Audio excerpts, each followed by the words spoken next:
is this the last of Jimmy G? I mean, it sounds like we're going to find out tomorrow for sure, right? But let's go a little bit different direction because we don't know for sure if this is the last we see of him. I imagine if Trey starts on Sunday, it's over for Jimmy. They're not playing him week 18, even if he can go. It's Trey Lance time. So with that being said, are you excited about this era beginning at this time, Weston, as a 49er fan?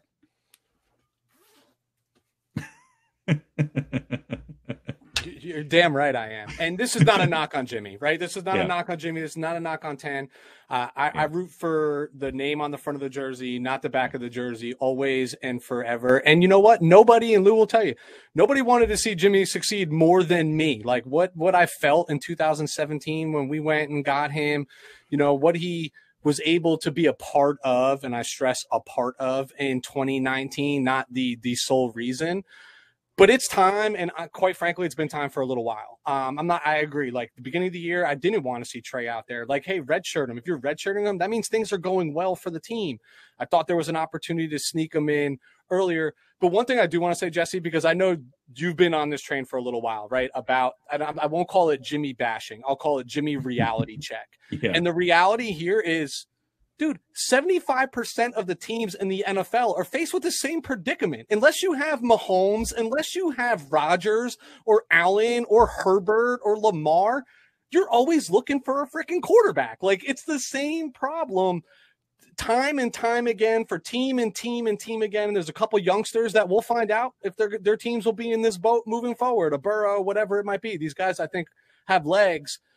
So you're asking me what I believe. I believe this should be the end of Jimmy for the 49ers. Am I thrilled about it? No, absolutely not, because I'd rather not be having this conversation because it means we're winning football games and we're a perennial postseason team and he's not often injured.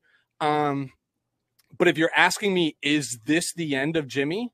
I can't answer that because I think this situation's been so mismanaged for the last 2 years that this leadership, and I am looking at Kyle, I am looking at John Lynch, have given me no reason to believe that they are moving on from Jimmy. They flirted with it for 2 years, but yet here we are. Here he is. And I think, let's get the obvious out. Obvious is huge cap relief. We need that money. We need to go spend that money and bring some talent around, especially if you're running with a rookie quarterback. But he's still under contract. And you're not just going to let him go. Like, it's a dry quarterback market. You're going to try to get something for him. And what if the teams are out there not offering what we believe he's worth? You've said this before related to other things. I think you made mention of it with what coach was it that you posted a clip about? Trey Lance. You're talking about Trey and like Jimmy and accountability, right? Like where Trey's like me versus we in their press conference. Well, I feel the same way about Kyle. Kyle's not an I guy, right? Like he's a we guy, which to me means like he doesn't like to admit his mistakes, right? And whoever's mistake Jimmy might have been, if you want to classify him as a mistake, I don't think they're just going to wash their hands. Like if they don't get somebody if they don't get I would say substantial and not even substantial, decent collateral for him in exchange, don't be surprised if he's on this roster next year, especially if they're not, because they don't have to move him right away. They don't have to move him immediately in the offseason. And if Trey is just not progressing to Kyle's liking, like, don't be surprised. Can I interject here, Jesse? Would you mind? Yeah. Give me a second because we just hit the 100 people watching mark, and I want to reiterate what you guys are here and where you're from. So I've got Weston up top with me. I've got Lou right below us. They're from the We're Talking Football podcast. Go show them some love. Everything that they do, link is down in the description. And if you're here for the first time or you're not here for the first time and you haven't subscribed, first of all, what are you doing? Hit subscribe, hit that bell notification, right? Show some love. We appreciate you. 49ers season is just picking up. We're talking everything 49ers right now. Just a heads up, when you hear from Lou, who's about to talk next, he is a Charger fan. So it's good to get an outside perspective. Lou, go ahead. Run with what you wanted to run with. I'm the antithesis of Weston for a lot of things, and this is one of them. Yeah, this is absolutely the last you're going to see Jimmy G, and let me tell you why. There's no way they're going into next year with Jimmy G hanging around that quarterback room. What will that do to the psyche of Trey Lance, first and foremost? Why would you do that, too, after giving so many draft picks away to move up for Trey Lance? if you're giving up that many draft picks, you're saying that is our guy of the future. You cannot have a broken marriage in that quarterback room in San Francisco. So I'm firm believer. And you're talking about like a dry quarterback market, is it though? You got Watson, Rodgers, Wilson. You got to temper your expectations of what you're going to get for Jimmy G. You'll be lucky if you can get a 5th or a 6th, in my honest opinion. And that'll be great because you get some cap relief too. And last but not least, this is why they do need to cut ties with him. San Francisco is 1-6 when Jimmy G throws an interception.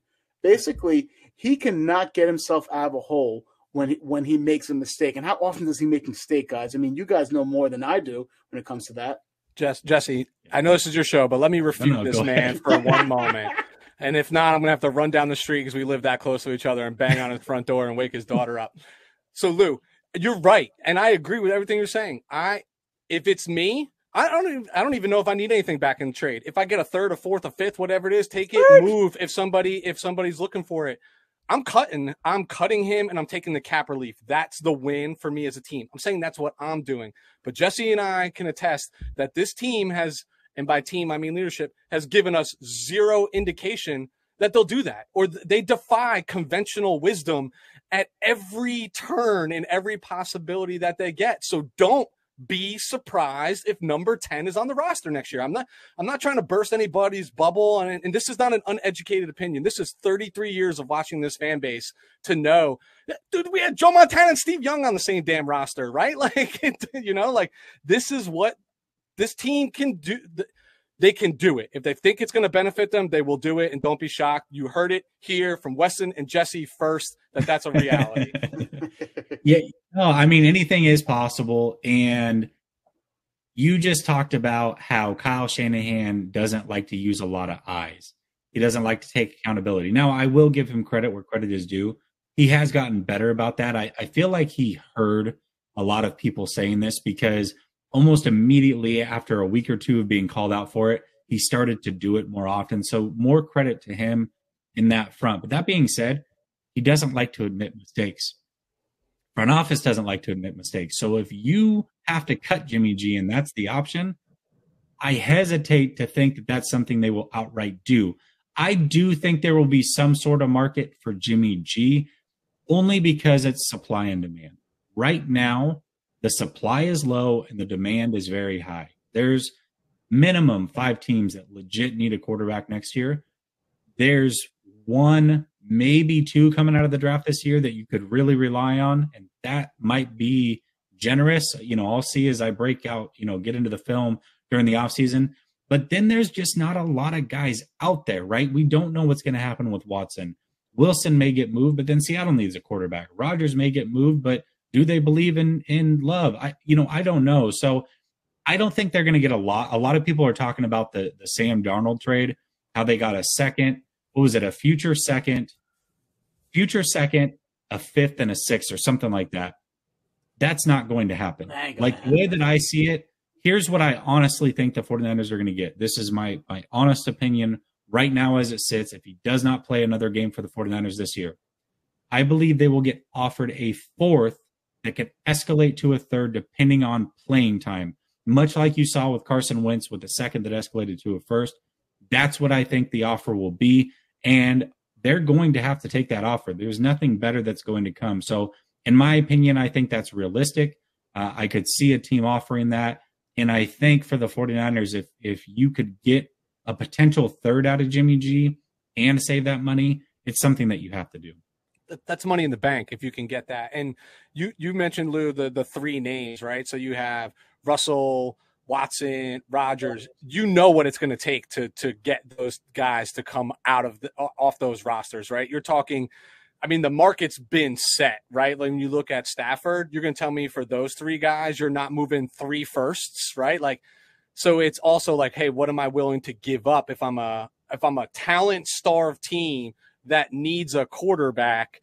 Reality is somebody like Jimmy looks a little bit more attractive because it's not going to cost nearly as much. Well, guys, I just put the trade through in Madden 2022, and basically it denied that 3rd round pick. It said a 5th round with the possibility of a 4th rounder.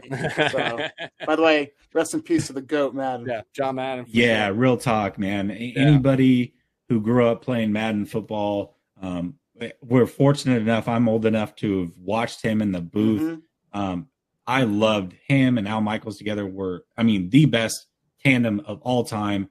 Those two, Summerall, why did I say Al Michaels? Him and Summerall together. He did Michaels too. He did. That was later. Him and Pat, right? But I'm talking the Fox crew, right? Oh. Those two together were so dang good. And then you got Madden football. I learned about the basics of coverages for Madden football. Like in 6th grade, 5th grade, I know what a cover 2 looks like, a cover 3, 4, because of Madden football. Like it taught so many of us. So all-time great. Madden, rest in peace. You are definitely missed, a legend for sure.